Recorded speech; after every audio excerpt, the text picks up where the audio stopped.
Il doit éviter l'anecdotique parce que on a peu de temps dans un entretien. Donc s'il s'étend sur des petites histoires ou des exemples un peu anecdotiques, on va tous les deux perdre du temps. Et la deuxième chose, il doit éviter également, même quand il y a eu une expérience négative dans un parcours, de s'appesantir dessus ou au pire, et ça peut malheureusement arriver, de déclarer un peu son amertume par rapport à cette expérience. C'est inutile, c'est des expériences qui font grandir mais qui ne sont pas là pour se plaindre. Je pense que l'erreur principale, c'est d'arriver... on n'est pas au bac de français.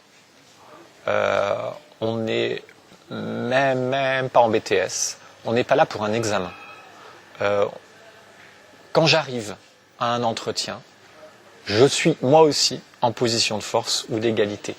Il faut comprendre une chose qui est extrêmement importante. C'est que si jamais j'arrive en demandeur d'emploi, du genre, excusez-moi de vous demander pardon, je ne sais pas très bien, vous auriez une place ou que sais-je encore, ça passera jamais. Les gens, ils veulent, et c'est normal. Qu'est-ce qu'on attend d'un jeune, qu'est-ce qu'on attend d'un commercial? C'est qu'ils se démènent et qu'ils savent vendre, et aussi qu'ils savent se vendre lui-même. Donc, arriver en offreur de compétences, de qualités, de caractéristiques ou de caractère, mais pas du tout en demandeur de quoi que ce soit. Excusez-moi de vous demander pardon, c'est pas la peine, ça ne passera pas. Un autre point, ce qui se passe, c'est que le recruteur, il arrive, il va voir 10, 15 personnes sur le même poste.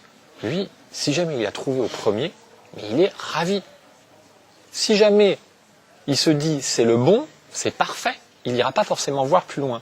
Et en tous les cas, s'il le fait, ça restera toujours. Donc, ce qui est important, c'est de penser que lui aussi est complètement demandeur par rapport à quelque chose et que ce qu'il attend, c'est avoir le moins de travail possible. Il faut toujours penser à lui faire le moins de travail possible, que ce soit lors de l'entretien, en essayant de lui décortiquer les points qui lui paraissent un petit peu gênants ou qui peuvent également être un problème pour lui, ou également, même, au moment où on arrive par une approche, par une étude en disant voilà, je suis là également pour vous écouter, pour répondre à vos besoins, pas forcément pour y correspondre, mais pour répondre aux questions que vous arrivez à vous poser.